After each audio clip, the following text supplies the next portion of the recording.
I'm Jonathan Dewberry, the director of this production of the Harlem Opera Theater's Shuffle Along, Sissle and Blake's sensational 1921 musical that was a smash on Broadway and ran for a number of years, as well as tours around the country. So I welcome you to the Harlem Opera Theater's celebration of the 100th anniversary of Shuffle Along, 1921, when this musical was first presented in New York City.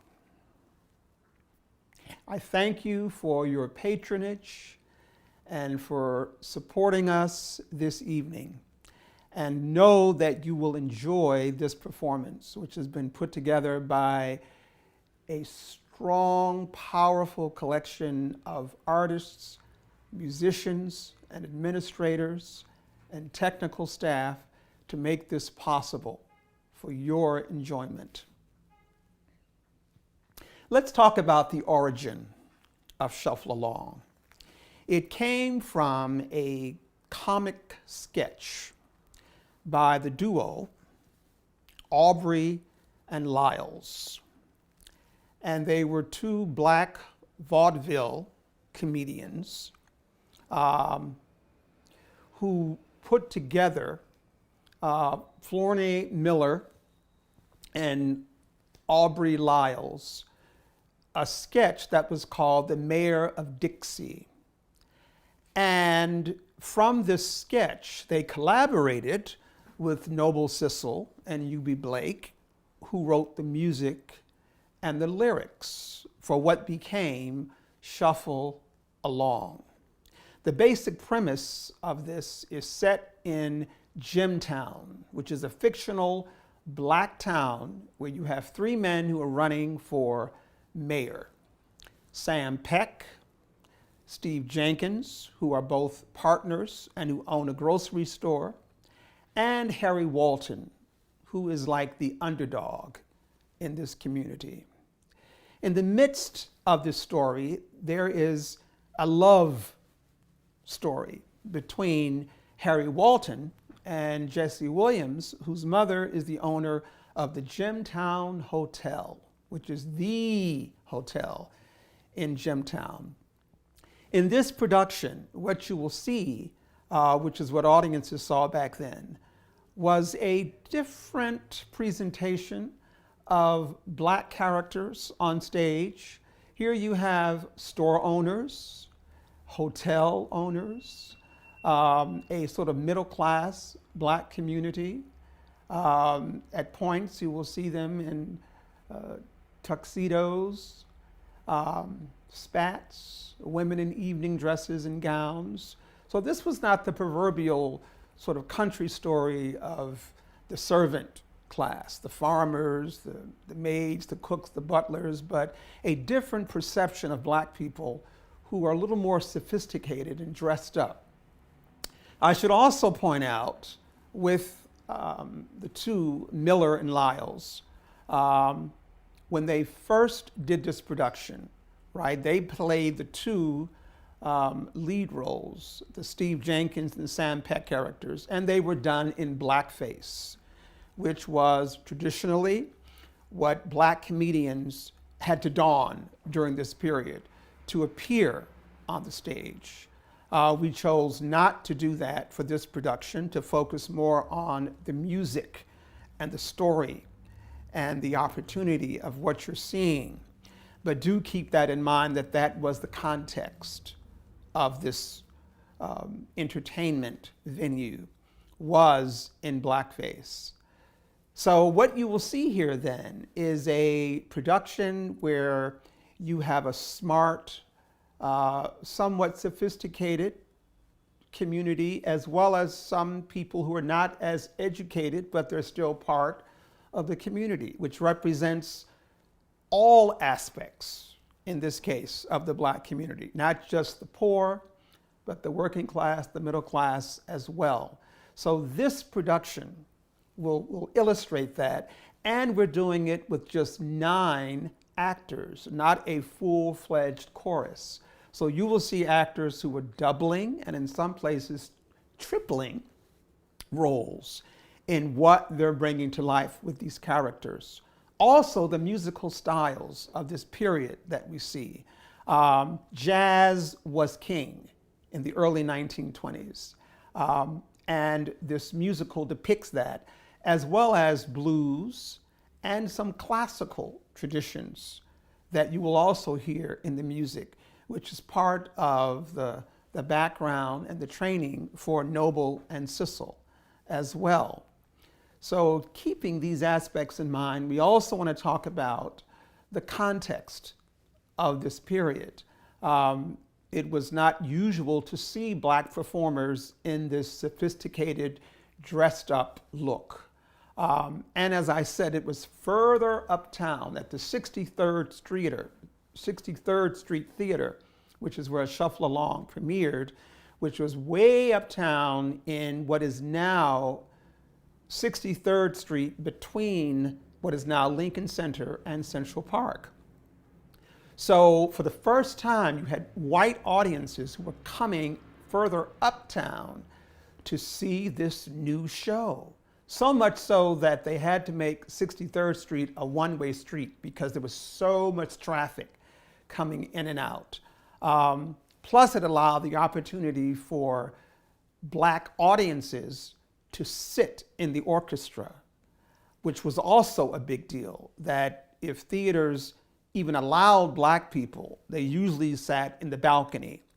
So with this production, which was Black musical directors, Black musicians, singers, dancers, a full Black production of Black artists and musicians coming together. This sort of represented a lot of changes that would influence the theater later on with Black performers. And also in this period, I also want to point out the context that in 1921, in the midst of Shuffle Along, we were coming out of the end of World War I, which ended in 1918. Women had just got the right to vote in 1920. And there was a whole lot of social, political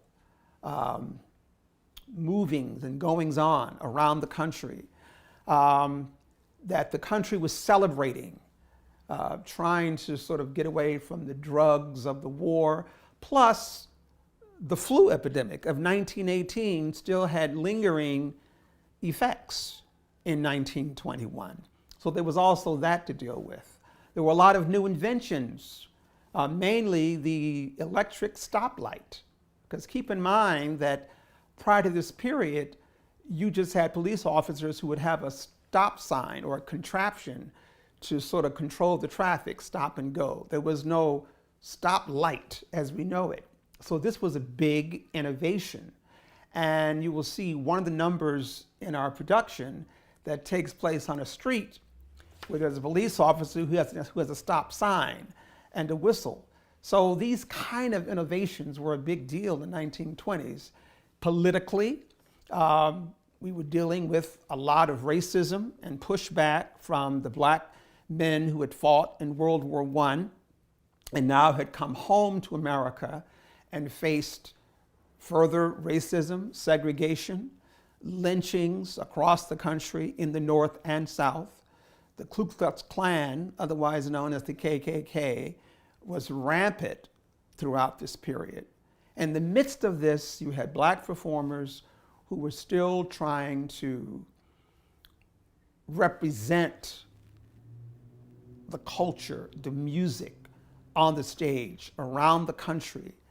And this opportunity was very unique. It wasn't the first time that we had a Black show that was in New York that was not in Harlem.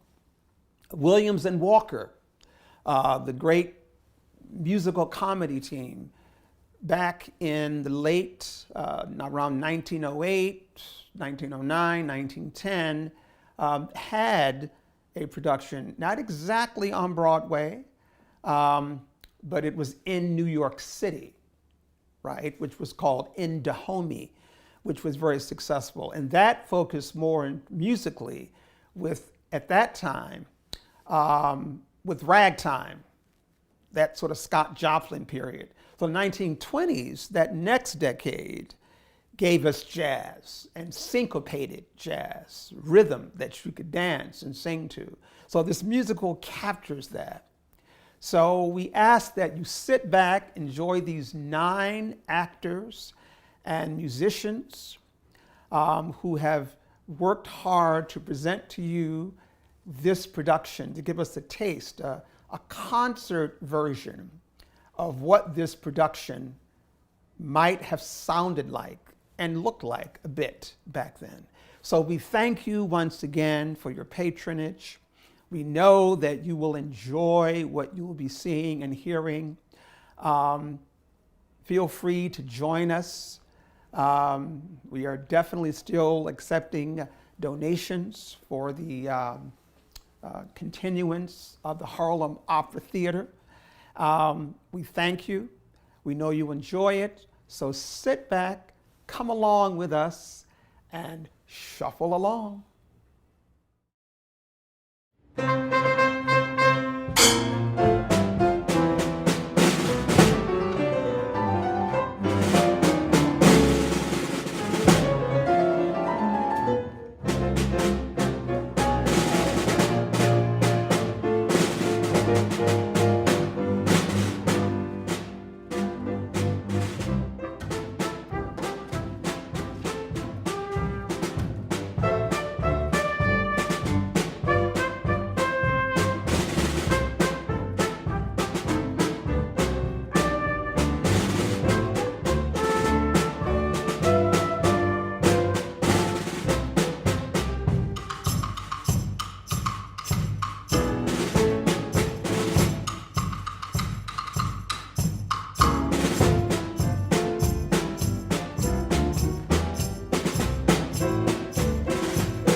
than me.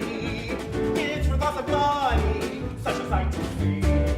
For her class's armies, ain't a 1, 2, 3, but a bunch of heads like oats and Harry, Kim, and she.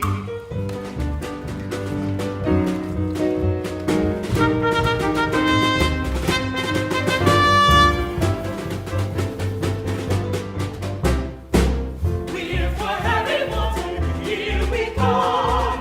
We're for Harry Walton, our favorite son.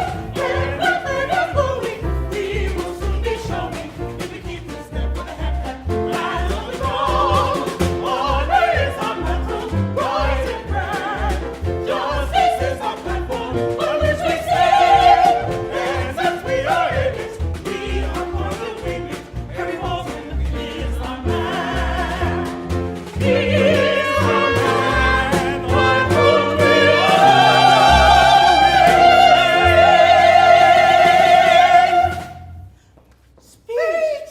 Speech!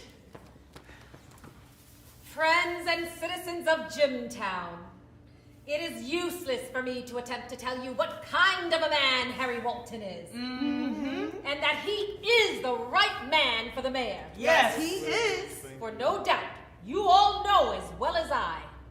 In fact, we've watched him grow from boyhood.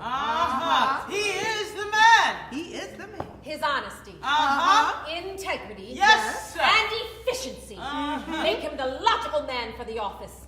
And it is the solemn duty of each and every citizen of Jimtown to vote for him, for he's all right. He is all right. Who's all right? Harry Walton's all right. Hooray! Hooray! Mother, your speech was brief and to the point. And you're right. Harry Walton is the right man.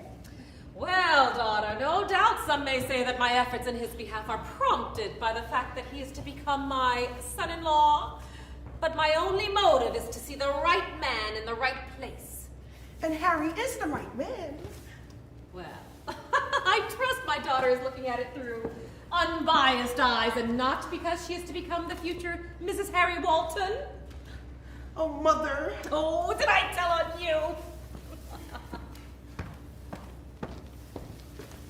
Oh, I see after Harry's been elected, there seems to be a certainty that there is going to be a little wedding. Oh, no. Oh, it's all right. I've known it right along. But none of that wedding stuff for me, kid. Why not, Ruth? Because I'm just simply too full of jazz. Everybody thinks I'm crazy. They say I've got plumbing. Everybody thinks I'm hazy.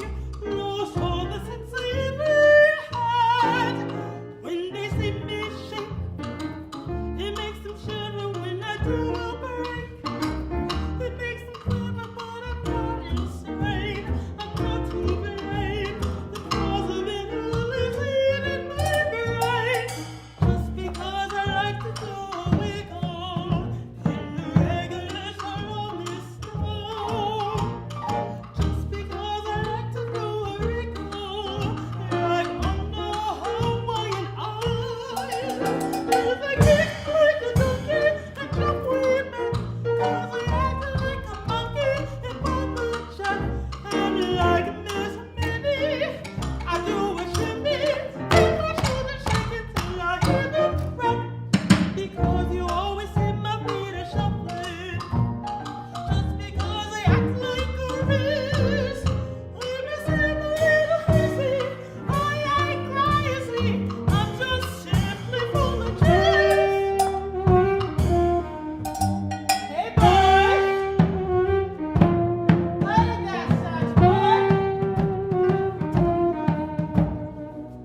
That's fine and dandy.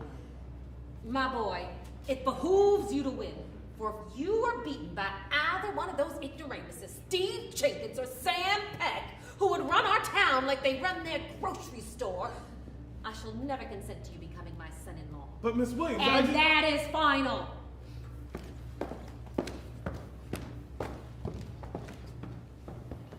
Harry, you can't lose. Why Jenkins or Peck beating you?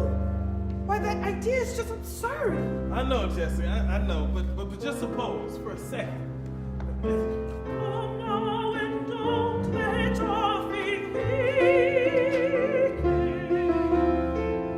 Let's keep this love fire burning bright. Your love for me is a heavenly beacon, guiding me through love's darkest night. Don't let nothing move from finding, no matter how dark would my fate grow. Fate won't worry, we won't worry, we'll just keep our hearts aglow. Love will find a way. Those skies now are gray. Love like ours can never be ruled. Cupid's not so that way. Try it still tonight. Clouds will soon grow by. Though fate may lead us astray, my dearie, mark what I say. Love will find the way. Love will find the way. Those skies now are gray. Love like ours can never be ruled. Cupid's not so that way. Try it still tonight. Clouds will soon roll by. Though fate may lead us astray, my dear, mark what I say. Love will find a way.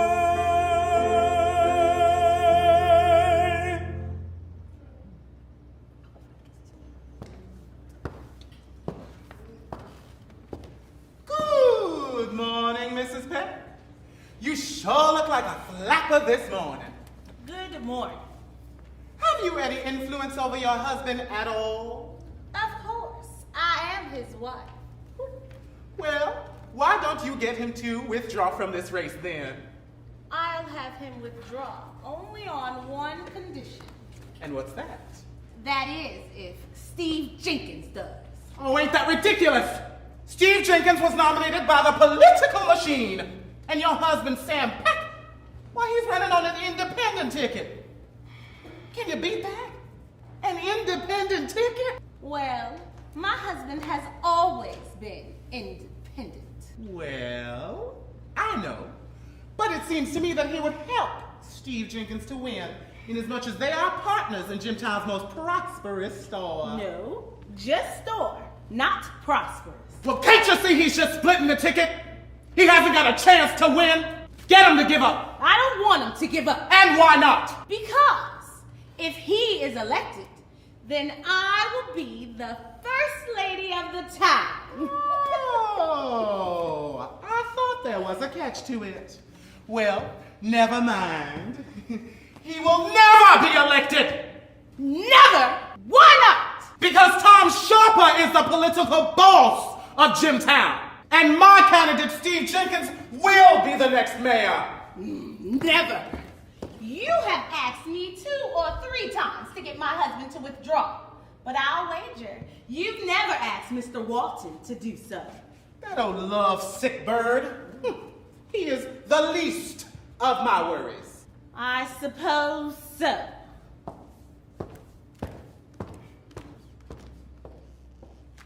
I come up in them good old daddy days. Well, honesty was the best policy.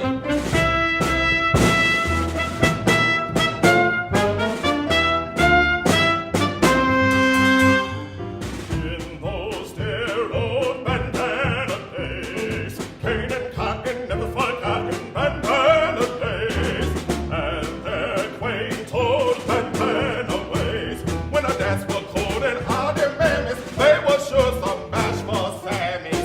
And in all their bandana plays, banjo strumming, they be humming bandana days, and on that pale old toy, they swing left and right. Those dear old bandana days. Why, the dearest days of my life were bandana days, oh, filled with trouble, and strife. Dearest memories we left always in those dear old bandana days. Cane and cotton never forgotten bandana days, and their quaint old bandana ways. When I danced for cold and hot and memories, they were just some bashful Sammies. And in all their bandana plays, angels strumming, they be humming bandana ways. And on that pale old toy, they swing left and right in those dear old bandana days.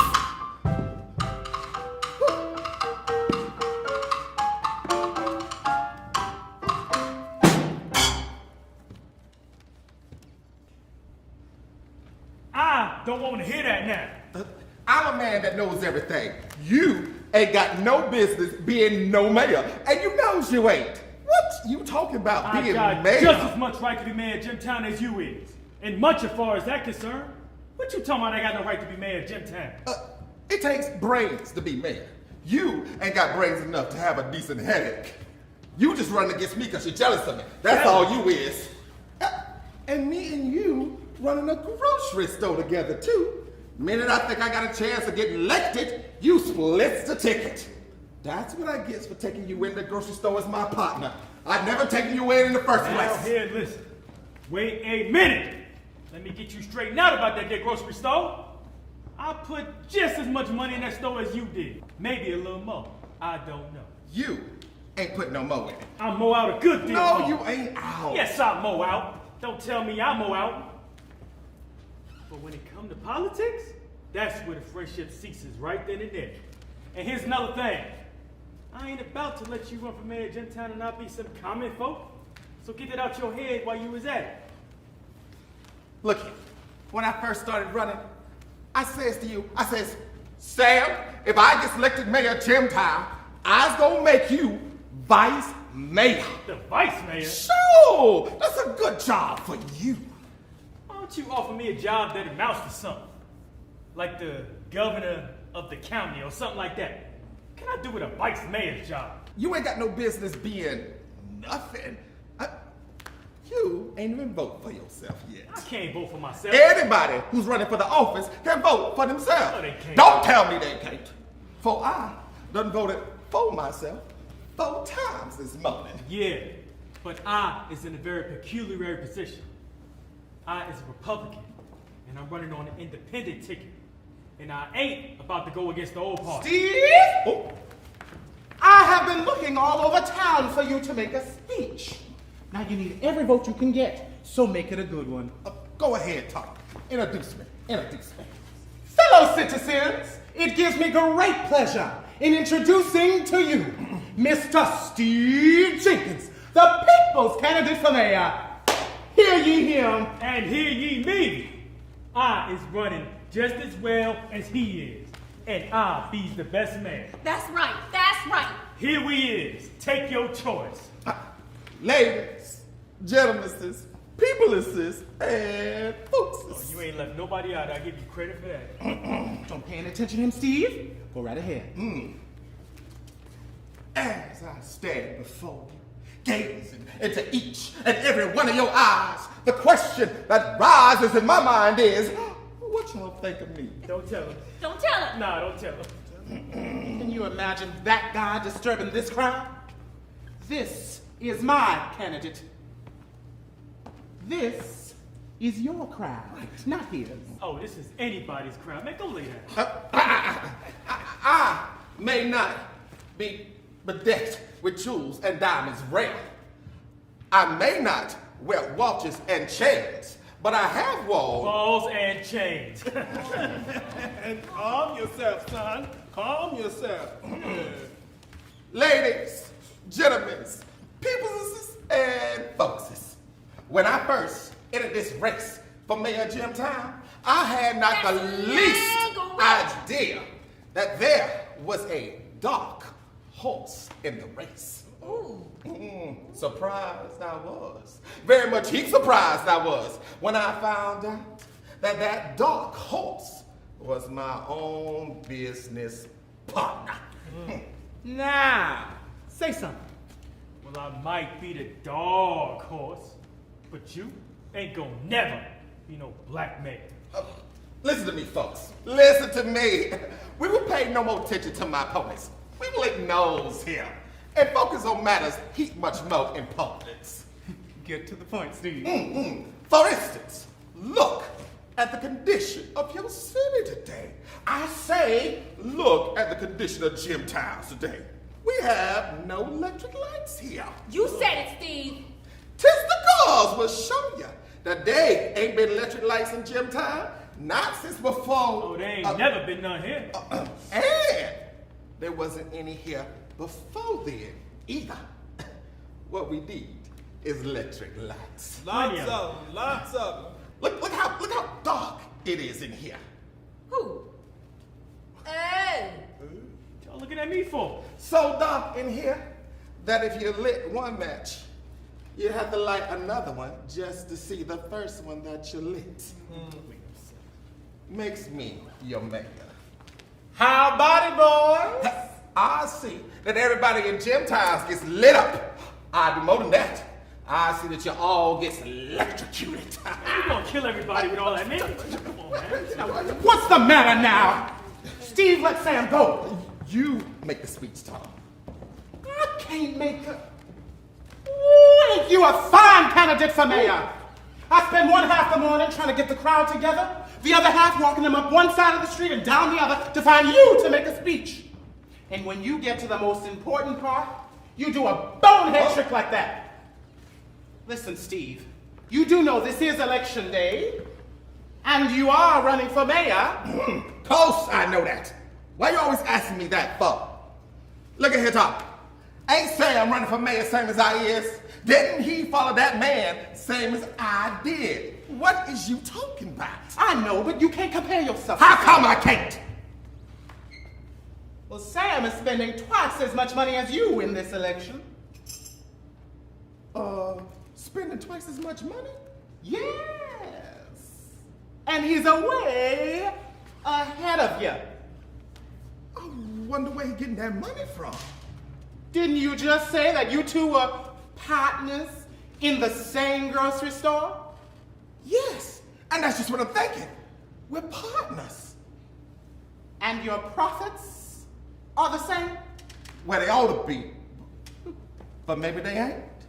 Yet you wonder why he's got twice as much money to spend than you. Look at here, Tom. You don't mean that Sam is stealing from me, do you? Yes, that's exactly what I'm saying. And he's been stealing from you ever since you two have been in business together. What am I gonna do about it? I have taken matters into my own hands. Well, I'm glad of that.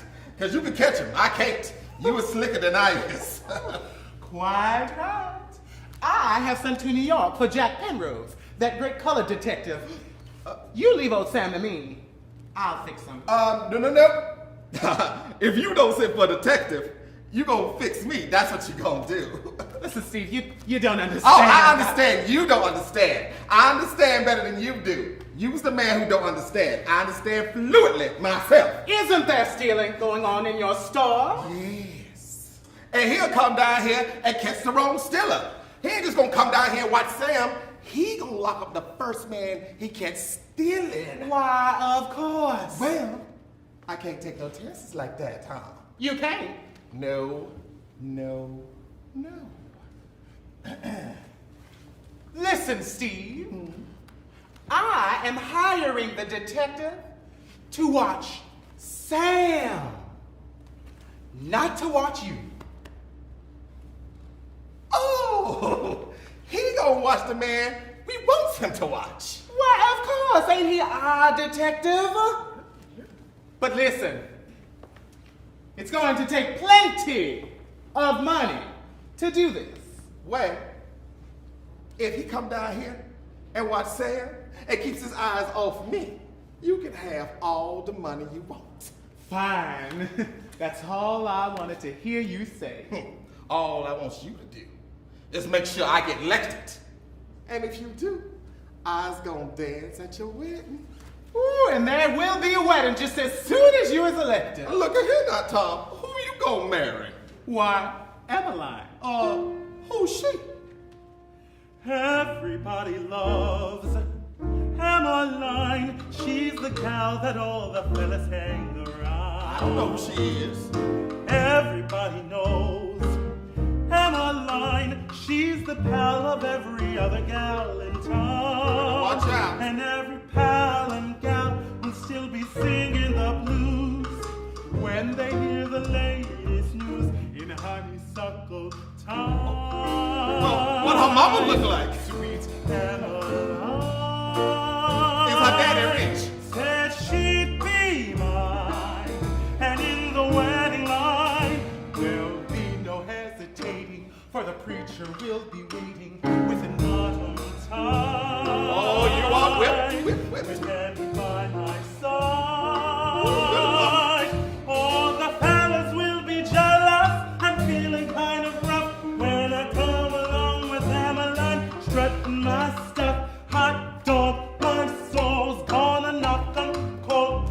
Why, I'll be worth my weight in gold in Honeysuckle Time. When Emmeline said she'd be mine. Lovesick puppy. In the Honeysuckle Time. Sweet Emmeline said she'd be mine, and in the wedding line there'll be no hesitating, for the preacher will be waiting with an autumn time, with Abby by my side. All the fellas will be jealous and feeling kind of rough when I come along with Emmeline, strutting my stuff. Hot dog, my soul's gonna knock 'em cold. Why, I'll be worth my weight in gold in Honeysuckle Time. When Emmeline said she'd be mine.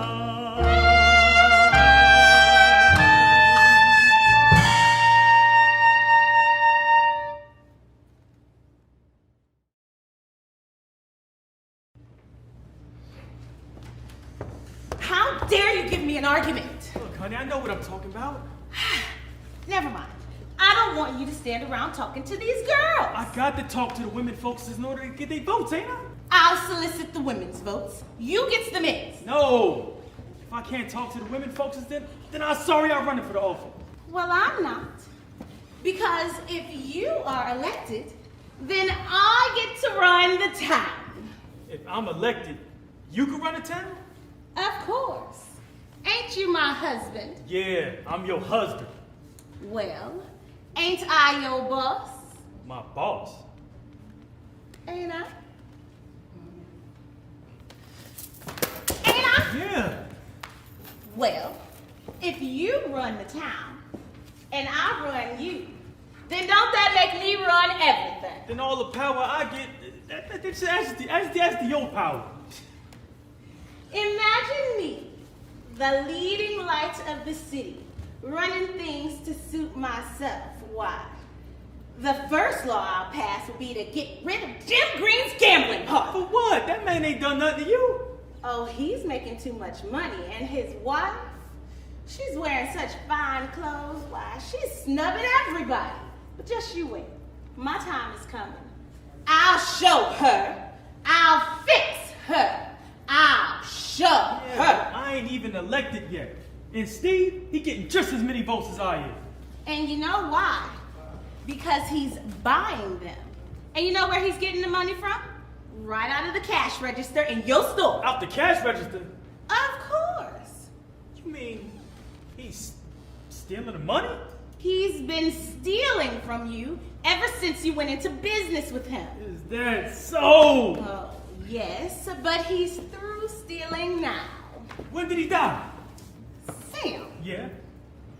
I forgot to tell you. Yeah, go ahead. I sent to New York for that great colored detective. No, honey. No. Yes, dear. No. His name is Jack Penrose, and he's wonderful. He's wonderful, dear. No, we don't need a detective running around at their grocery store. He's stealing from you, isn't he? That's fine. I'll catch him. Well, shouldn't he be watched? Listen, honey, let the man stay in New York. I know what I'm talking Never about. mind. I've sent for him, and he'll be here today. So you should keep a lookout for him. And for heaven's sake, keep your mouth shut.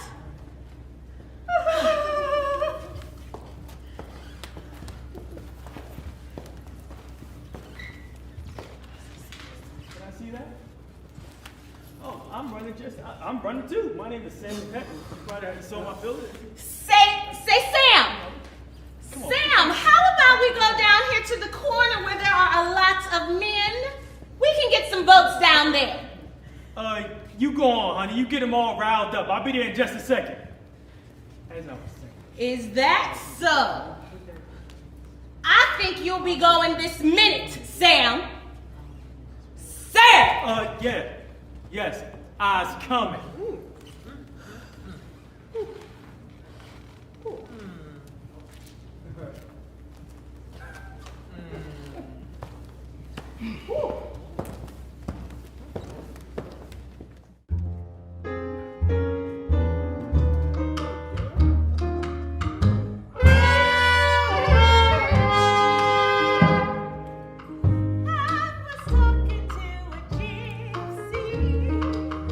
And what did she have to tell you? When my palm she ran right, I said when I would wear, and she shook her head. And then what did she say? I don't know because I ran away. Now I've got the drips and blues. And you're sorry that you did refuse. To wait and listen to her gypsy news.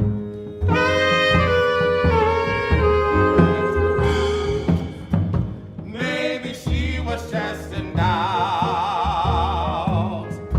Handsome man was trying to figure out. And trying to find what it was about.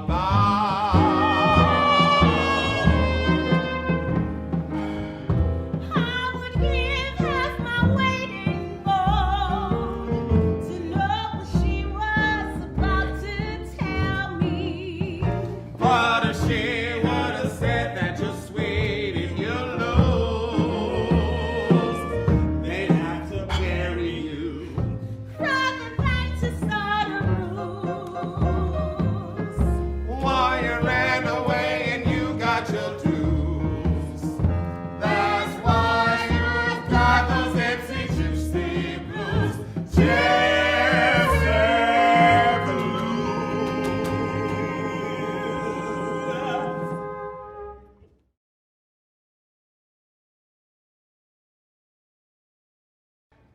Steve Flournoy, the next mayor of Jimtown. I knows I was gonna get elected. I knows it. Please accept my most sincere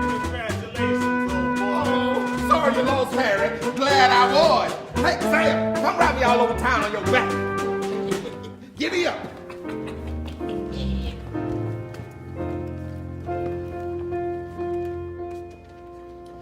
Young man, I'm sorry to inform you that you cannot claim my daughter's hand. But don't be dejected, since you are not elected. But by my word, I'm bound to stand. Jane Williams is the one who always by her word will stand. But why make them both unhappy when they love each other tenderly? My word, I have pledged I will never hedge. Come, Jessie, come with me. Her word is pledged, she'll never hedge, but we all do not agree.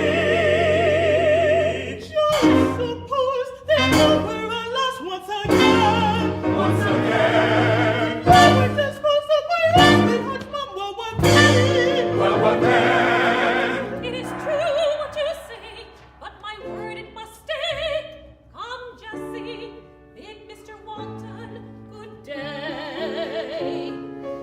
Harry, my heart is with you. Please do not give up in despair. All hope seems to be in vain, dear. Try to win your lady fair. True love will always find a way. The darkest hour before dawning, where there is a will, there is a way. Listen to your heart's true calling. Listen, listen.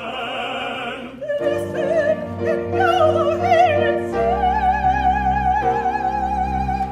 All will find a way. Those are the skies we dark and gray. Life is unending. You must not look that way. God will treasure those are the sounds of our go greatly us astray. My dearie, what would I say? Love will find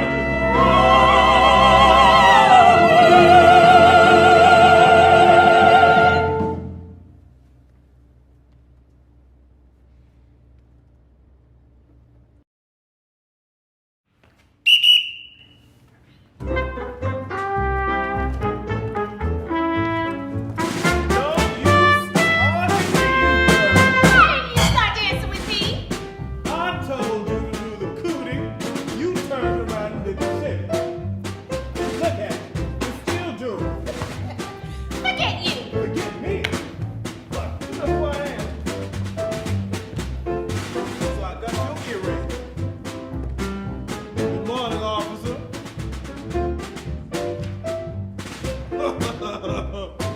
When they let you out of jail? Say, let me ask you a question. About how much a week do you get paid for this here, job? That's what I want to know. Shuffle along. Well, along. Shuffle with it. I want to ask you a question. How much do you get paid for this job? I reckon that. Everyone in town is always singing this song. Shuffle along, shuffle along. Doctors, bakers, undertakers do a step. That's full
Jenkins takes his chair as the next mayor of Jimtown.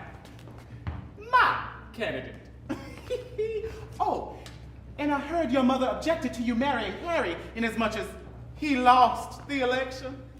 And I am truly sorry for that indeed. Well, that will never make any difference with Harry and me. I hope not. Never in the least. That's fine.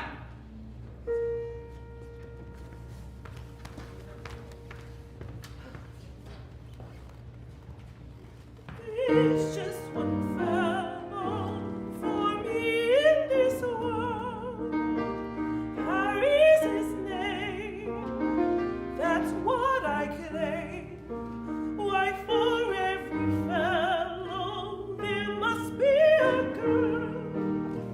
I found my mate, my kindness of face. I'm just wild about Harry, and Harry's wild about me. Oh, heavenly blisses of his kisses fills me with ecstasy. He's sweet, just like chocolate candy, and just like honey from a bee. Oh, I'm just wild about Harry, and Harry's wild about me. I'm just wild about Harry, and Harry's wild about me.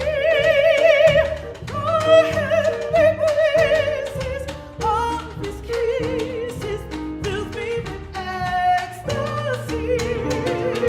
He's sweet, just like chocolate candy, and just like honey from a bee.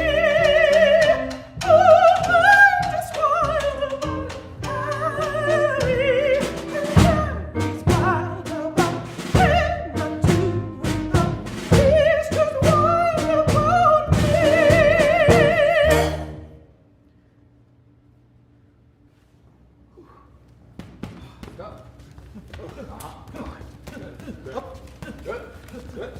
Wait a minute, Sam. What do you mean running up and down the street like that? Ain't you got no sense at all? I was training for the chief of police. Who? The chief of police. Where? Here in Jimtown. Who's gonna approach you? You is. Is I? Now wait a minute. Don't you remember back there in that grocery store, right before the election? You said if you was ever appointed mayor, you was gonna make me chief of police. Do you remember that? Oh, okay. I said that before I was elected. Oh, there you is. Well, if you ain't got no better sense than to pay attention to them election promises, you ain't got sense enough to be no chief of police. I tell you that now. So that be the case? That am the case. You ain't gonna be nothing in Jim's town. Is I fit? You bet your life you fit. Can I whip anybody here? You can lick anybody in the bunch. No one is receptive. You can lick anyone over there. Let's go. Give him them gloves. Give him them gloves. Oh. You gonna fight me for the job. Is that it? Well, the job is worth me having. It's worth me fighting for. Well, if you whips me, then I'm gonna make you chief of police. Oh, you ain't got to worry about that. If I whips you, I was gonna be the chief of police. Well, you better send word home that you ain't gonna be there for dinner, because I'm gonna arrange for you to go right past your door. Well, you know that I'm the man that was born with these boxing gloves on. Yeah, the boy. And it sure looks like you gonna die the same way. What? Are you ready? Yeah. Let's go.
to tell me that this Steve Jenkins is the type of a man that you advocate for the mayor of Jimtown? Now, Mrs. Williams. Well, I'm surprised, a man with your standing. Mrs. Williams. Oh, dry up, young man, dry right up. Don't you try to tell me my business. I'm one of the oldest citizens of Jimtown, a taxpayer, and have a perfect right to know why the city money's being so foolishly spent. Who in the world ever heard of a city paying for the mayor's valet? What right have we to pay for these 5 stenographers? And look at this office. Look at this office. Does it look like a mayor's office? I shall say not. It looks like some old woman's home. But you must admit, Mrs. Williams, the mayor has some very beautiful stenographers. Beautiful and minus ability.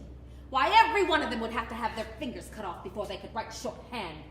See here, he hasn't been elected mayor 3 days when he's bought an automobile, engaged 6 chauffeurs, and we the city, have got to pay for it. I don't blame you, Mrs. Williams, for thinking that way. The whole election was a fraud. At the right time and right place, I will expose to the whole of Jimtown that Harry Walton is the rightful mayor. You will prove it? And who are you? Oh, I see. My position here is a very peculiar one. Tom Sharper hired me to watch Sam Peck. Mrs. Peck hired me to watch Steve Jenkins. And when I got here, I found them robbing each other. But worst of all, my best friend, Harry Walton, being cheated. Cheated? Yes, cheated. As I said before, at the right time and right place, I will expose all. At the moment, we better not be seen together. So I'd advise you leave this office at once and leave everything in my hands. I guess you're right, Mr. Penrose, for I don't care to come in contact with Steve Jenkins to begin with. Steve Jenkins, the mayor of Jimtown. Some joke.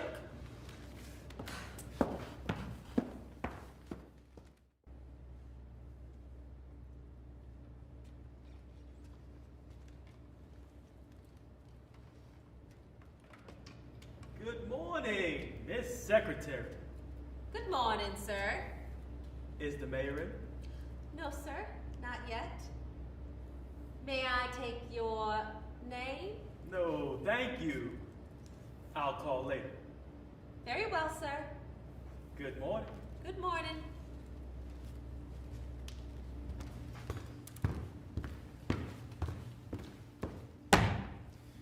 Attention! His Honor, the Mayor of Jimtown.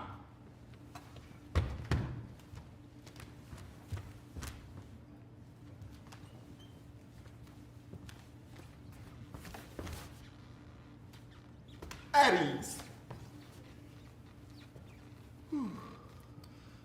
Your Honor, some gentlemen from New York here to see you. Some gentleman from where? New York. And where's that? I don't know, that's not on my beat, sir. Tom, come on in here.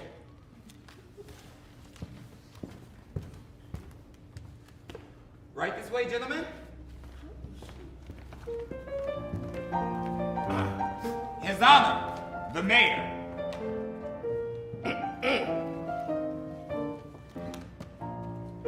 At ease. How are you, Your Honor? We'd like to see you about a concert in the town hall. Oh, well, since I've been elected mayor of Jimtown, I have appointed myself the Census Bureau. Therefore, I got to know the nature of this entertainment. It is a singing concert. Your Honor, I used to sing with these gentlemen. Go on. We would be pleased to sing for your pleasure. Well, I might even join you. I used to do a little crooning myself. Hear that old town clock a-striking, Angeline. Suppose it's time that we were hiking, Angeline. I surely hate to leave you, honey, dear I do, for honey child, when you ain't near me, I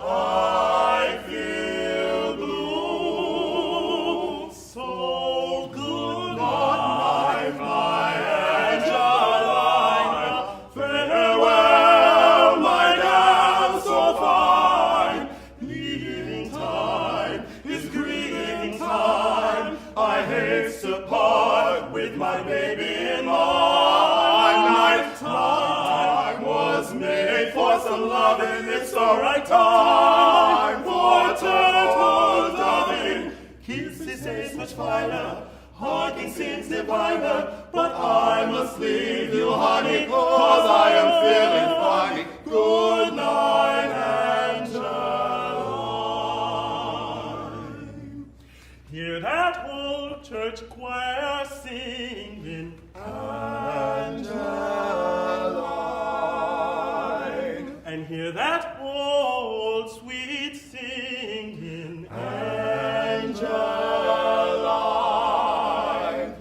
We're all telling of our happy wedding day. No more, Angie, will I ever have to say good night, my Angeline. Farewell, my gal so fine. Leaving time is grieving time. I haste to part with my baby. My night time was made for some loving. It's the right time for turtle doving. Kisses taste much finer, hugging seems diviner, but I must leave you, honey, 'cause I am feeling funny. Good night, Angeline.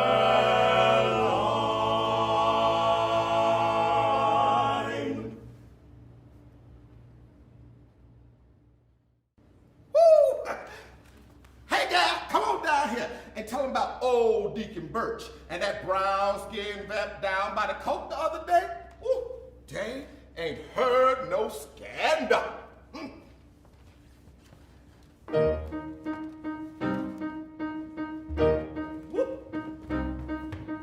Deacon Birch of Mount Zion Church was held up into court.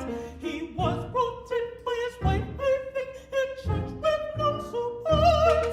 His pale skin brown with jet black hair caused him to lose his head.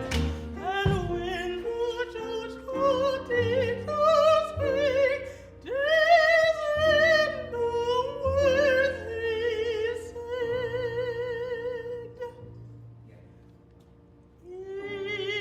If you've never been flanked by a brown skin, you've never been wrapped at all. For the family is brown as a brown skin, and the never know where it goes home.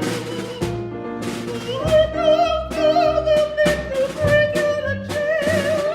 A chocolate brown will make your temples get go well. The ladies will say proud of me while long and tall. We'll make the safe and speak out in the desert fall. If you've never been flanked by a brown skin, you've never been flanked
Who's there?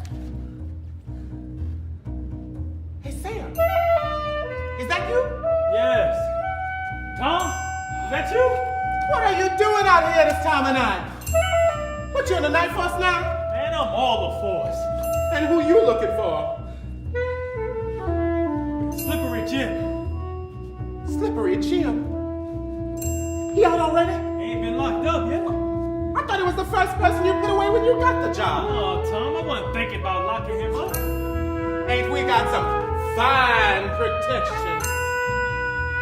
Say, what's that you got in your hand there? That's a lamp.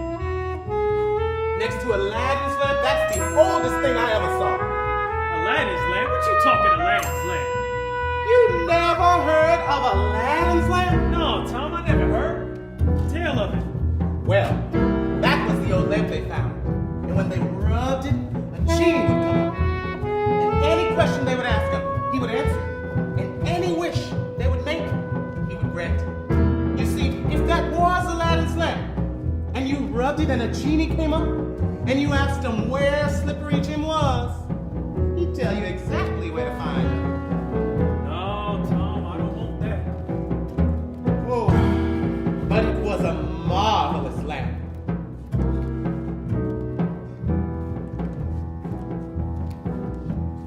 If I only had an oil lamp like Aladdin, with this mystic power from its mystic power, I call a genie to my side. Precious stones or riches would not be my wishes, but on bended knee I would implore a genie to let my conscience be his guide. I'm so lonely, and there's only one thing that will ease my mind. It's that land where gentle oriental maidens you will find. I've got those oriental blues. I've got those oriental blues. I'd like to take a trip across the China Sea to old Shanghai and sip a cup of China tea with my butterfly. Then spend the day at old Bombay, watching those Hindu maidens sway with a night repose. What grows? The Persian rose at dawn on an Arabian steed, at an Arabian speed. Let me whirl with the Bedouin girl, and in Cairo town I want to settle down. Oh, I've got those mysterious, call them delirious, oriental blues.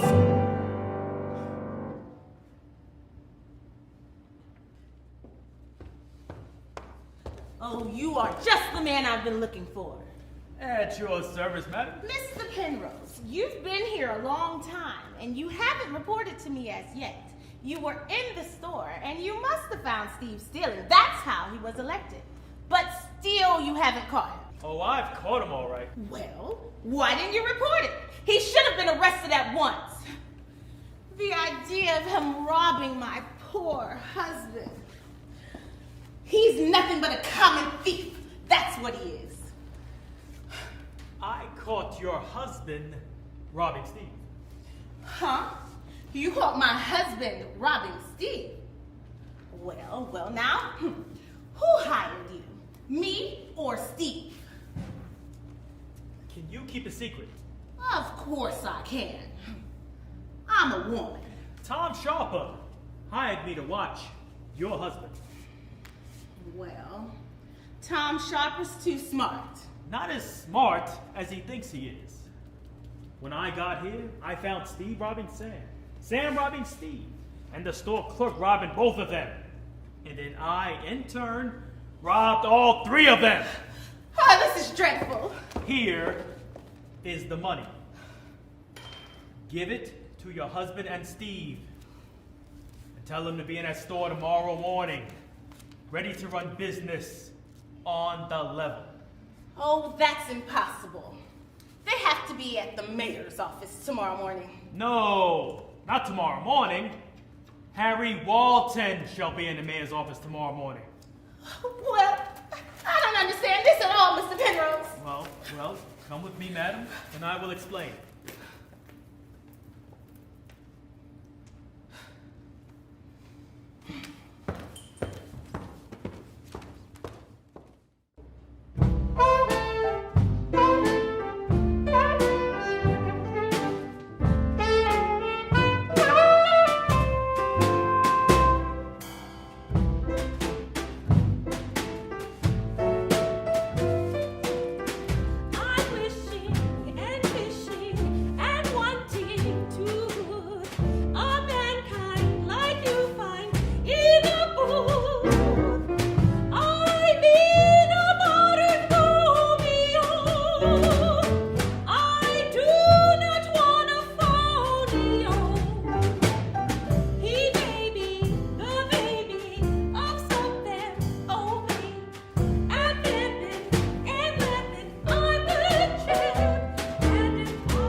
by day, by night, the mirror sight of caravan, Lincoln tree, city strand, before you say, before mine eyes, though one tears at hand, I do not stand, the visions here to me appear, the mirror shades, the visions fade, before my eyes, by day they taunt me, by night they haunt me, sometimes I weep and sigh for my vision girl, my vision girl. Though we've only met in dreams, for you I'm lonely yet it seems, your beauty you disclose like the fragrance of a rose. My vision girl, I'd give the world if I could be caressed in your oriental arms and be pressed to your sweet and gentle charms. My mysterious pearl, my vision girl.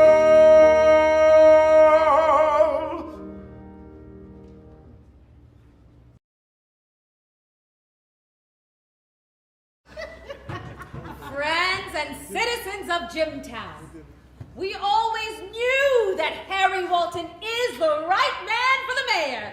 Let's welcome him tonight, each and every one of us, for he's all right. He's all right. Who's all right? Harry Walton's all right. Hooray! He is the right man in the right place. And tonight, I also introduce him as my future son-in-law.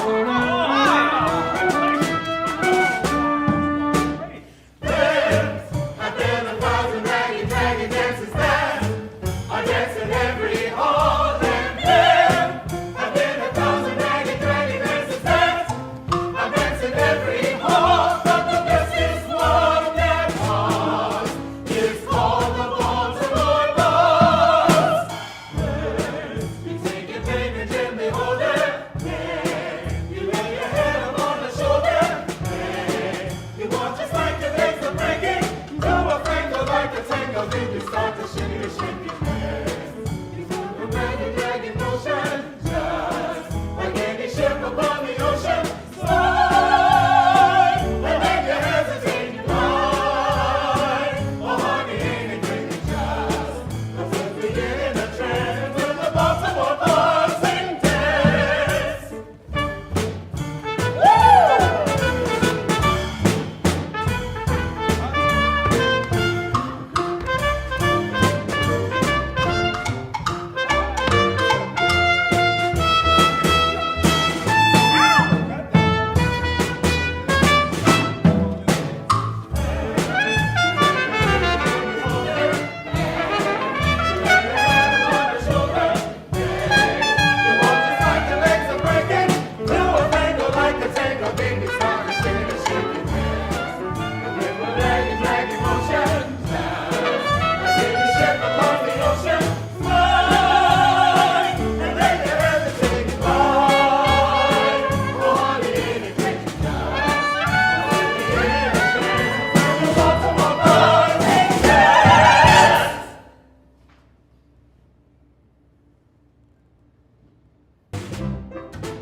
we are very lucky to have with us an author, Mr. Cassine Gaines, and we're talking about his book, Footnotes, The Black Artists Who Rewrote the Rules of the Great White Way, which is a great title. And its connection to Shuffle Along, because Shuffle Along was historic in terms of another milestone in the journey of not just theater, but theater for people of color, for Black artists.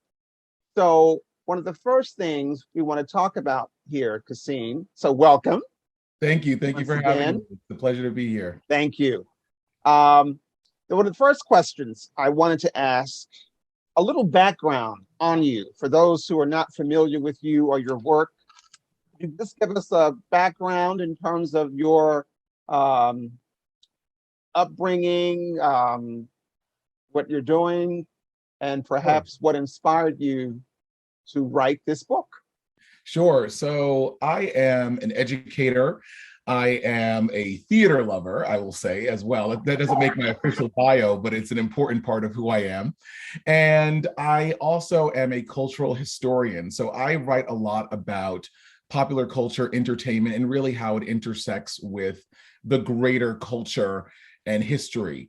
I have a background in American studies, and the way that I sort of describe that for people who may be unfamiliar is that it's really where history and sociology intersect. Mm-hmm. And so really my interest in Shuffle Along really began when I saw George C. Wolfe's production of Shuffle Along, or the musical sensation of 1921 and all that followed. And I actually happened to see that show on the day before it closed, which was just by coincidence. I had the tickets and it just, they announced that it was going to be closing prematurely, and that just happened to be that performance. And I was fortunate enough to be part of a talk back afterwards and watching the actors talk about this production, the 2016 production I'm talking about, talking about that production, and feeling like it was this missed opportunity to fully establish Shuffle Along in history. It was a big, lavish production, but it closed after just 100 performances. It was nominated for 10 Tony Awards, but it lost in every single category to Hamilton, which came out that same year. And so there was sort of this sense that what had occurred to Shuffle Along and the artists who created Shuffle Along over almost 100-year period was happening yet again in this 2016 production. It was almost being buried and forgotten in real time. There was no cast recording. There is a production video that you can watch at Lincoln Center if you are a researcher, but otherwise it's not readily available to the public. And so when I got home and started just, reflecting on the show and doing Googling like we all do when we see something that I think, inspires us or sticks with us. I was amazed, I think, most at the fact that Langston Hughes came to New York. He chose to go to Columbia because he wanted to see Shuffle Along. And I think learning that really made me say there's so much more about this production than what occurred in 1921 or what occurred on Broadway. It had effects throughout all of Black culture and entertainment. And I felt like as an author, I had sort of a responsibility to pick up the baton and see if there was something I could do to help cement this history of this amazing, amazing work. Wonderful, wonderful. Now, what would you say in terms of your, this is sort of, you already sort of answered it in a way, but in terms of the inspiration for writing the book was this need to shed more light on this story and this journey. Why do you think that's important in 2021? I think it's important because there is so much conversation about representation and the importance of it.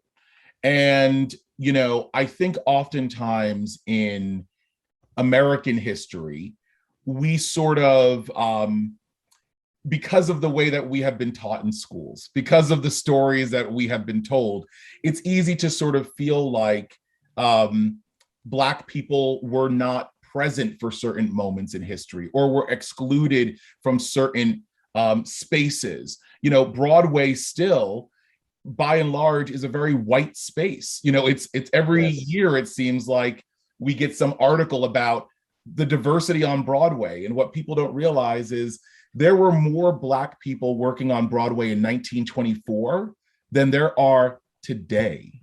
Wow. And so when you have a show like Shuffle Along, which has been effectively erased from history, it's not just that the show gets erased, but also every Black artist who maybe is a dancer, singer, writer who wants to write for the stage, they don't see themselves in that space because they don't know they've ever been there, that we've ever been there in that space. So I think it's important to remind the world that Shuffle Along existed because we are interwoven. We are more than interwoven. I think that we are the foundation of this country, and to not just have it be Rodgers and Hammerstein, Stephen Sondheim, all of these other names that you might associate with musical theater history, but also to have Eubie Blake, Noble Sissle, Flournoy Miller, and Aubrey Lyles as a part of that tapestry as well is incredibly important. And I want to make one point too on that same question, which is this book I started working on really in 2017. So that was before all that occurred in 2020 with Breonna Taylor and George Floyd. That was really in a little bit of a different time and space. And I think that, yes, it's the centennial of Shuffle Along, but I think that what we've seen even since I started working on this book, there's such an increased sense of urgency that I feel in trying to remind as many people as possible that Shuffle Along existed and was incredibly important. Yes. Thank you for sharing that. So definitely there's a need, not just in terms of the information, the history, but also in terms of the artists who are working in the industry that they need to know. I mean, I'm practicing, educator, actor, director, and I'm just amazed at times, even with my students, but also with fellow artists in my field who don't know this history. And it's not just Black history or Black theater history, but it's American theater history. Could you shed some light, which I know you also do in your book, prior to Shuffle Along, what was the context in which this musical arrived? What was it in terms of Black theater prior to 1921? Sure, great. So it's really important. Shuffle Along was the first all-Black musical to succeed on Broadway. And I make that little caveat to say to succeed, because if we're talking about Shuffle Along, you have to give all respect and honor to Williams and Walker, to Ernest Hogan, to people who were there before. What's really significant about Shuffle Along is there was a 10-year absence where there were no all-Black musicals on Broadway at all. The Black theater scene sort of went through a very unusual period around 1918, 1919, where there were a number of people who died. And unfortunately, they were really pillars of this emerging Black theater scene. One of the people that I will shout out that I didn't already mention is someone named James Reese Europe, who was an amazing band leader.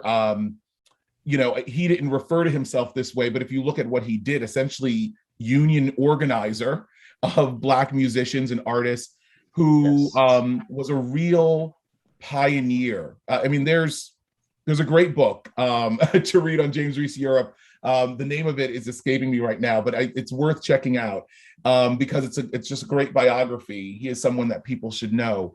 And he really had a belief that Black artists would find the greatest level of success in this country, not by trying to imitate whites or assimilate to European white culture, but by remaining authentic to our roots, because we do best what comes out of our culture, our history, and the descendants of Europeans might do best what came out of their history and culture.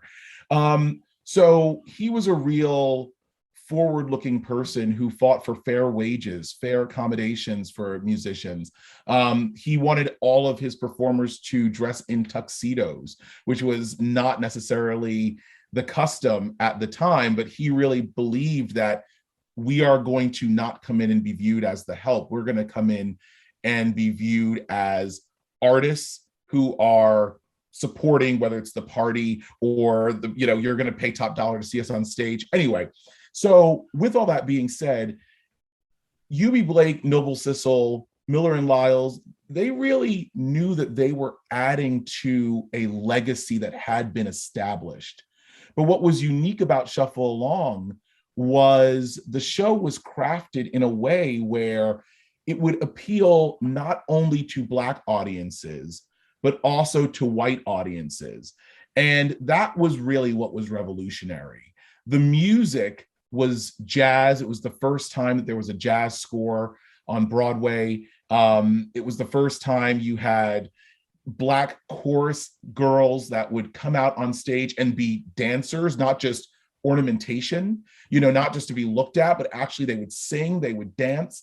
There were great actresses in that show as well. There were suffragettes in that show. When you talk about what's going on culturally, there was a suffragette character. There was a flapper character. I mean, it was really of the time. And yet there were also elements that sort of harkened back to the antiquated antebellum humor, which was palatable and acceptable to many upper class Broadway ticket price paying white patrons. So, it was unique in that. And I think one of the things that as a historian is frustrating to me about Shuffle Along is that that formula in the 1920s really just happened that one time. There were other all Black musicals, but the sort of lightning in a bottle really was Shuffle Along in 1921. That was a really long, sprawling answer to your question, but I hope I got to the heart of the question. It's a great answer, and you did get to the heart of it. I just wanted to piggyback what you said in terms of the prior to Shuffle Along with Williams and Walker, that in the early part of the 20th century, around 1908, 1909, they had a couple of shows that were very popular with the audiences, but they were not on what we now typically call Broadway. That they were in New York, but they weren't at that, on the Broadway, Ziegfeld, Schubert theaters, any of those areas. And some of them played on the street, but but in a 119 seat venue, a dollar ticket price. It was not, as you said, it was not Broadway. As Eubie Blake used to say, you could open a flea circus on the street of Broadway, and that doesn't make it a Broadway show. Not to say that those shows were flea circuses, but they did not meet the standard of what was really considered Broadway. Yeah, and also the fact with the shows of the early 1900s up to 1910, that ragtime, that style of music was very popular. So with the, Scott Joplin era, that the music was different. And as you also mentioned, in terms of this carryover of the minstrelsy, that was something that even for Black performers, right, coming up in that time, this is what was expected. It wasn't until the late 50s that you actually had Black comedians who did not perform without blackface. But this was the norm, so much so that there are a number of white artists who also donned blackface because this was the norm. And I think that with Shuffle Along, it's important to note, originally, those roles, particularly with Miller and Lyles, were done in blackface. And this was accepted, which is a hard pill to swallow, but that's the reality in terms of what, as you said, what audiences, white audiences, were willing to accept and pay for. And the other thing that you mentioned in terms of the time period was the sense that with Shuffle Along, you had the sort of jazz age, but also the fact that they had their own struggles because they opened at the 63rd Street Theater, which was like the farthest one uptown, not technically part of Broadway. And it wasn't a Schubert or Ziegfeld house. It was sort of off the beaten path. But the fact that the show was so popular in 1921 that all of the white audiences, the white patrons, went up further uptown to see the show. So much so that they had to make, as the history books tell us, 63rd Street a one-way street because you had so much traffic and carriages trying to see this new Black show. So in that regard, it definitely changed the venue and the mark and picked up where Williams and Walker left off in that regard. And the other thing that you mentioned in terms of the different styles of music, that's one thing that I noticed even with our production, with Harlem Opera Theater, is that you have jazz, you have blues, you have a bit of gospel, you have sort of what we would call pop music, you have light opera. So it's a mixture of all those things, which was very unique for a Black show because it wasn't all minstrelsy. It wasn't all, as they say, a coon song, that they were romantic. There's a love story that's inherent in it. You have Black people who are in middle-class roles. They own hotels. They're store owners. They're not just maids and chauffeurs and cooks and working in the field. So exposing Black and white audiences to that in 1921 seemed to have opened up a whole nother perspective in terms of Black performers. And something else that you also mentioned in terms of, whether it's how the fates would have it that Bert Williams suddenly passed away in 1920.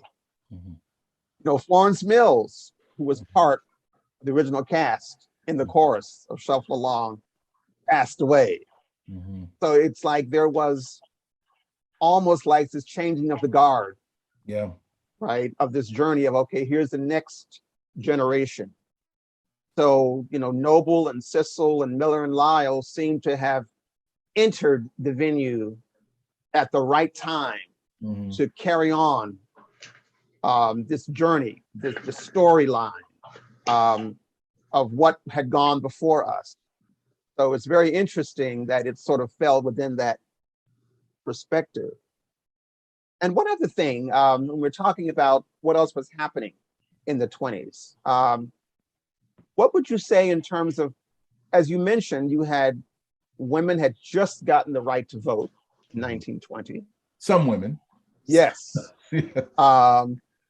And there were also a number of race riots. Absolutely.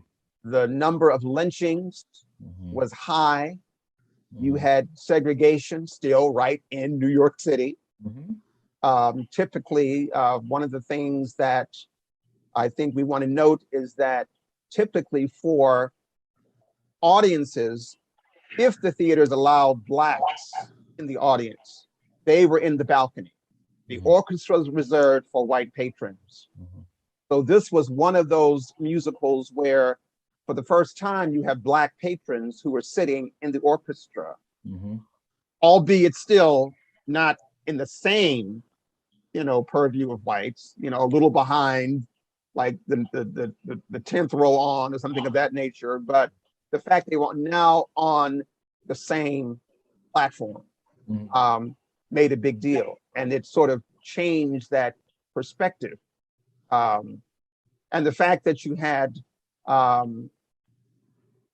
just a wide variety of Black people who were in positions of technical theater. It wasn't just as actors on stage, but behind the scenes. Yeah. That's significant, that this gave, way to, Black costumers, makeup artists, who were able to also work and make a living behind the scenes and give a venue to say, yes, we're not just on stage performers, we also have creativity behind the scenes as well. Could you shed some more light on that?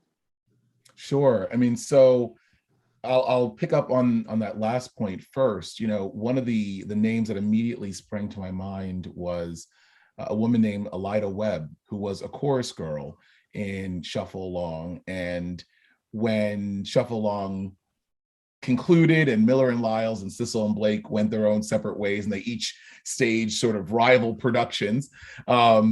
And they certainly felt that they were rival productions. They were they had significant beef at that time, so they were doing that. And Elida Webb went on to work on Runnin' Wild, and she was hired as the choreographer for that show, Black woman choreographer in the show that gave us the Charleston. She is the choreographer of that show, of which the Charleston comes out of. And so, when you think about the contributions of these Black, not just artists, but as you said, behind the scenes, they're so incredibly important. The other thing that came to my mind when you were saying that as well was, what was very unique was Sissle, Blake, Miller, and Lyles weren't just on the payroll, they were producers of Shuffle Along. And so they were incredibly wealthy by any standards, not just by, standards for Black folk at the time, but they were incredibly wealthy in the 1920s. And like a lot of people who find money very fast, it was often squandered. There were bankruptcies, there were issues, but for a period of time, they really were legitimate owners of that show. And when there were touring companies, they also got money from those ventures as well, those licensing deals. Yes.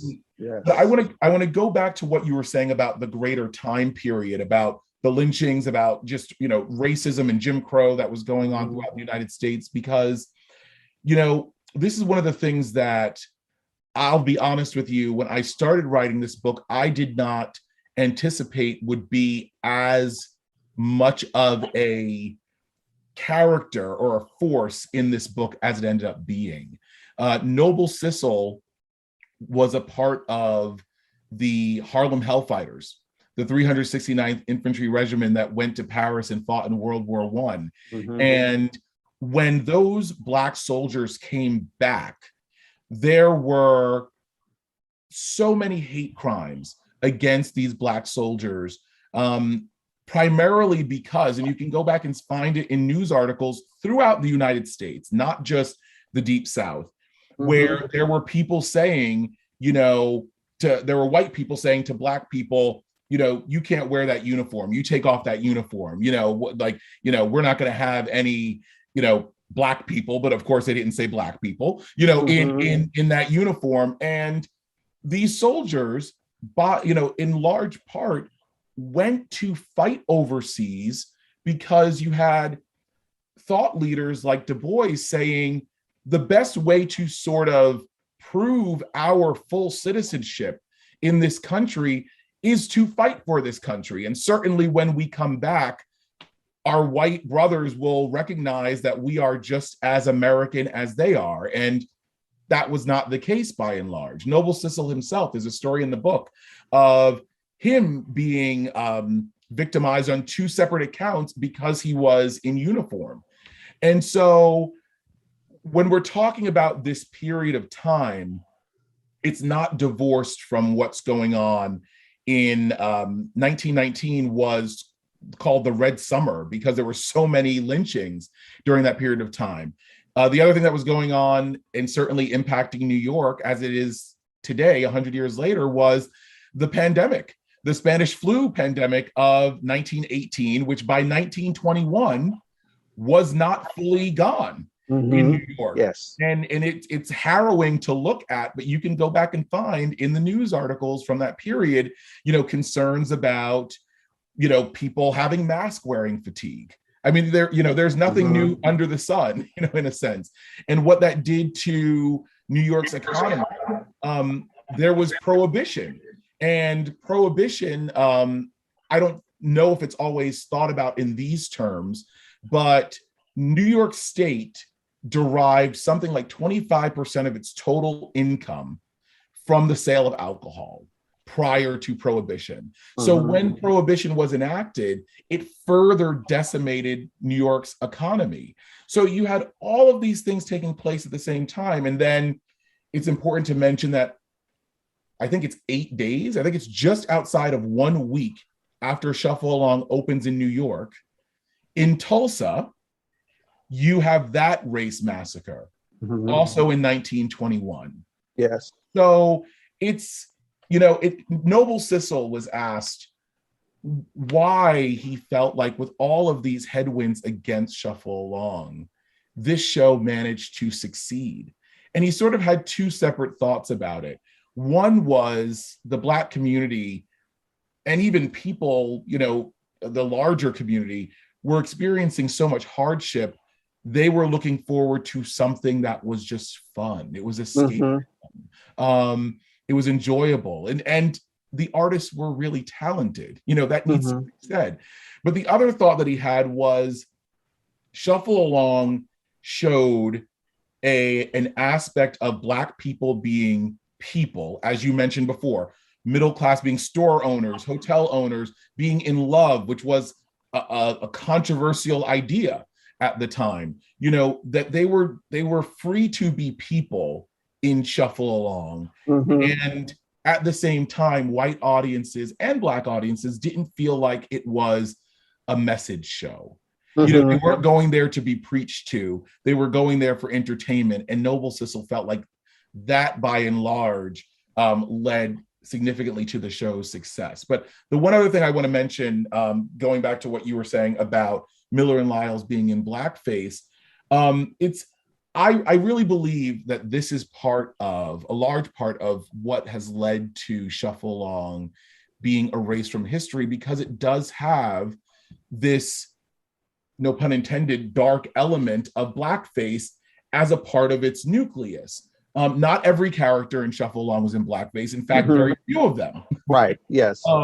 But I know growing up in the 1980s, there were movements like,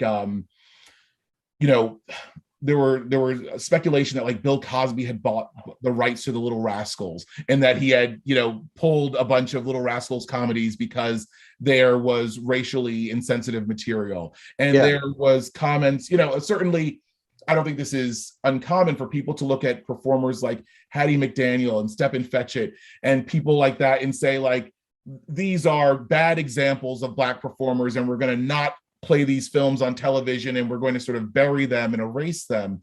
And I think what that misses is that they were performing, they were acting, they had a craft, and they were also gaining entry into what was previously all white spaces. And yes, like I would certainly hope that 100 years after Gone with the Wind, Black women weren't still limited to playing a mammy, but to not acknowledge that Hattie McDaniel was an actress who was a skilled performer, who was opening a door that other people were able to walk through and open even further behind her is important. It's not to say, you know, we should be able to look back at where we were and say, isn't it great that we have progressed since then? Well, I definitely agree. And one thing I want to also piggyback on that when it came to, I know with Bill Cosby, when he, I believe it was Amos and Andy, the original Amos and Andy episodes. And it wasn't to sort of put them away, but his point was to control how they are being used. It is that, yes, we need to see this and understand what it was like, but also for educational purposes to say, yes, this is what we did. And also the context that, you know, even in 2021, some would argue and debate that we're still seeing elements of minstrelsy. We're not in blackface, but we're still sort of promoting the stereotypes. You know, the dope pusher, you know, poor black, pitiful black woman who's the victim, or the angry black woman, or the sassy black woman. And colorism, certainly, you know. And that's issue in terms of colorism that would shuffle along, for the most part. Looking at the pictures, photographs is something that we talked about with our cast. All the performers are light-skinned. The chorus girls specifically, light-skinned. In fact, Josephine Baker, who started out as just a chorus girl, was seen as being too dark by the other chorus girls. So this idea of colorism, you know, Burt Williams, who had to don blackface to perform with Williams and Walker in 1908, light-skinned, but be a comedian on stage, he had to wear blackface. You know, Miller and Lyles, right? Were not dark-skinned, as we would say, in that regard. So the fact that this was something that was, you know, a norm, it was sort of normalized. Yes, people were aware of, you know, the symbolism behind it, but it was also the thing of, this is my performing self, and I can separate this from the person. Like Hattie McDaniels was very famous for saying, you know, I'd rather get paid for playing a maid than being a maid. So, and she gave a lot of money to Fisk, Howard University, in terms of supporting scholarships for these Black students. Stephen Fetchit was another one that people don't know that, yeah, this is what I did because I had to do it. But it gave me a venue to open up other doors. Had there not been a Hattie McDaniel, or Butterfly McQueen, or Stephen Fetchit, we would not have seen a Dorothy Dandridge, or Sidney Poitier, Halle Berry, or Denzel Washington, or Viola Davis. So that aspect, in terms of someone has to sort of lay the seed for the journey, and we have to build on that. So I think with Shuffle Along, it was part of that journey, because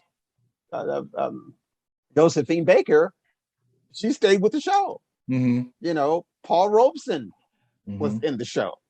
So here are, you know, Black performers who are, not all of them are, you know, light-skinned, and that aspect.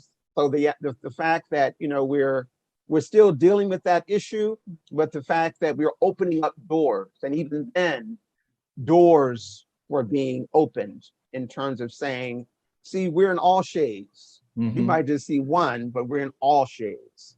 And I think that's an important element. I want to add on to that point, because one of the things I found in my research, and it was such a stunning article written by Claude McKay, no less, and he was celebrating Shuffle Along and said that he really enjoyed the show, but it was almost an open letter to Miller, Lyles, Sissle, and Blake saying, why not have dark-skinned Black women on stage? Because we know in the community that Black women come in all shades and colors, and Black is beautiful, literally using that phrase, Black is beautiful, but white people don't know it.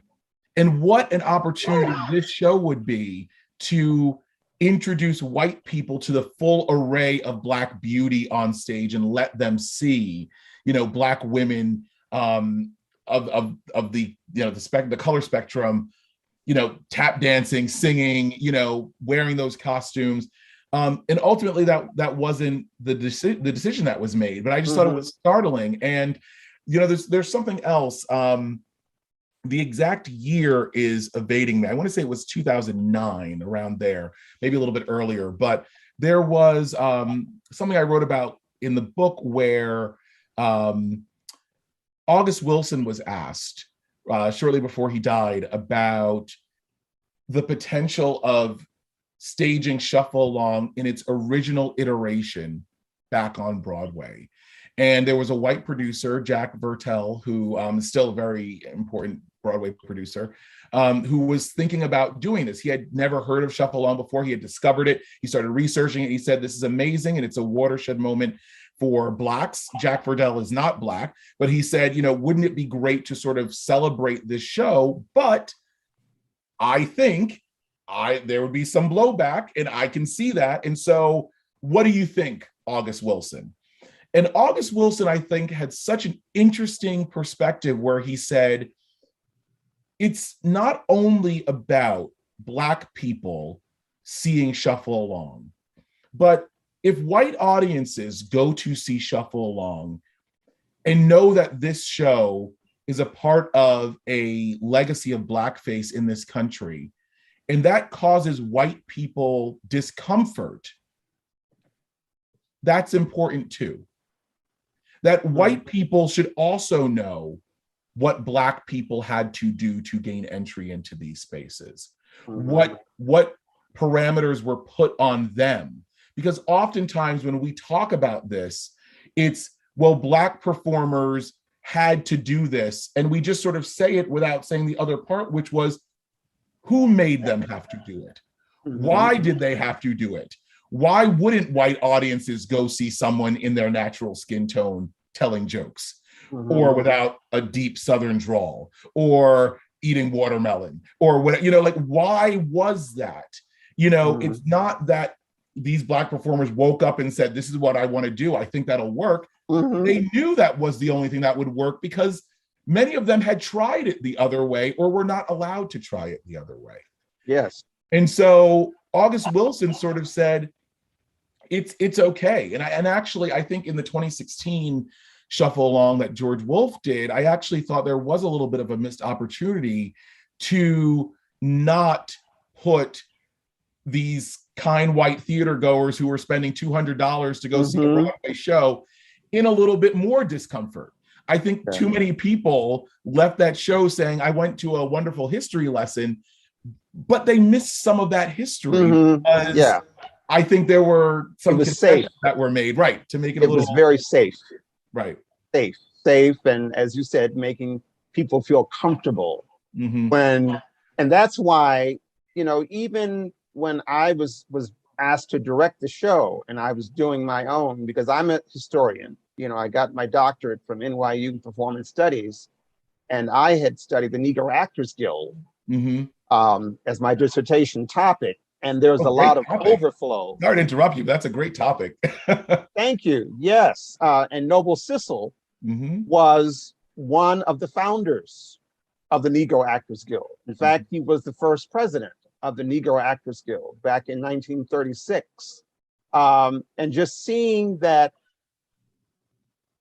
growth in that area of these Black performers who were, even in 1936, still, putting on blackface, still not really equally part of the Broadway stage. when Bert Williams did the Ziegfeld Follies, it was a separate act.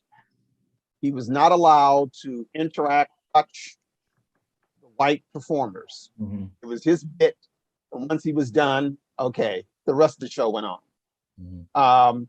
Or when, Flo Ziegfeld bought the last act, the final scene from Running Wild, and put it in the Ziegfeld Follies with white performers doing that. I think in some ways it's also symbolic of the power, the influence of Black artists and Black music that initially, even with minstrelsy, all right, the original so-called minstrels were Black people, former slaves who were going around the country trying to make some money. That was their hustle, right?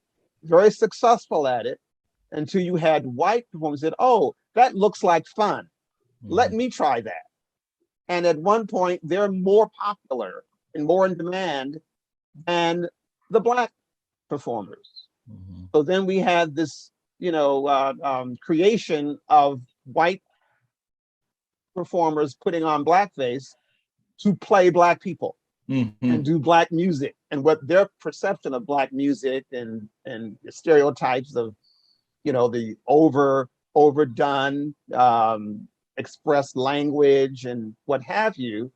And it's almost like, wow, look how we're treated, look how we're oppressed, yet and still you are appropriating our culture, our style, and putting it on your stages to make money off of us, which is interesting because one might argue in 2021, we're still seeing that. But the fact that you had these performers who were doing this because it was, their love, right? But also they were also in many ways taking a stand. Even someone as Paul Robeson, who I always remember in his autobiography, was saying, and here I stand. It's like for the artist, you were already social, you're already political. People were saying, oh, artists should not be doing stuff, that's going to be political. And his point was, with the very fact that people look at you and they see you, it already becomes socio-political. So you cannot pretend and say it's not obvious that you're the only Black person in the show, or something that you said with your character that sticks out. So I think that there's a lot of information here of education for people, but also part of that education is being uncomfortable for both Blacks and whites of looking at these images in retrospect and understanding where the conversation is coming from. People say, you know what, that offends me. You want to know why? Let's go back and look at this. This is why this offends me. So I think that there's that lesson to be learned with a show like Shuffle Along, that's part of our experience and our culture. And just one more thing that you mentioned in terms of the chorus girls, that this was one of the shows where you had chorus girls who were in nice costumes, right? Even undergarments, right? Garters, stockings. It was top of the line. Whereas traditionally, we had what was called the Toba circuit, for a lot of Black artists starting out like Ethel Waters and Lena Horne and Louis Armstrong, where it was like, you get what you can get. So you had stockings with runs in them and, clothes with sweat stains and used stuff, and it's tattered and worn. But this is a show people went to where you saw people in tuxedos, evening gowns, silk, nice clothes, nice fashion, which is a nice contrast to say, with all the things happening outside the theater around the country at this time, on this stage, you have Jimtown a fictional Black town where Black people are in positions of authority, right? Positions of esteem. There's a class society even within Jimtown. And it's not dependent on white people. You know, it's not in contrast. It's just separate. It's just a complete separate thing, you know? Yes. And I think that that's one of the reasons why, yes, we need to see, we need to hear about Shuffle Along. But we also need to understand about Williams and Walker and in Abyssinia and in Dahomey and A Trip to Coontown, because these shows sort of set the stage of where we're going. And to come from there and to come to August Wilson, you know, or Alice Childress, Trouble in Mind, or Slave Play, Fire in My Bones. And it's like, okay, yeah, we've evolved, you know, look how far we've come. It's always been there. But the question of now, the rest of the world is saying, oh, I didn't know that. Oh, that's interesting. Oh, now I have a perspective here. So the next time that we as artists step on that stage, we have some education, we have some backing, and we're not just coming out and doing our bit and then exiting. But it's like, you know what you're representing, right? There's a history there, and you've got to understand that. And that's some of the elements that we try to bring out in our production with the Harlem Opera Theater, was to make it authentic to these artists, to these characters, right? That for the actors, these are real people. Yeah. And that they could see themselves, and that the audiences could see themselves or aspire to see themselves. Maybe I could own a hotel. Maybe I could run for office. You know, maybe I could, you know, have these nice things and have furs and silks and be a flapper, and look at that. So I think that history is illuminating, it's exciting, it's educational, it's controversial, and all of that, you know, we can gain from it. So I thank you for the book, and I thank you for sharing it with us. Now, could you just tell us if one wanted to get access to your book? Tell us about that. How does one get access to your book? Sure. So the book is Footnotes, The Black Artist Who Rewrote the Rules of the Great White Way, and it is wherever books are sold. So it's on Amazon or Barnes & Noble or your local, shop local, go to your favorite local bookstore. They should have it. If not, they should be able to get it. It just came out this year for the centennial of Shuffle Along. Wonderful. Now, what else are you working on? Any upcoming projects?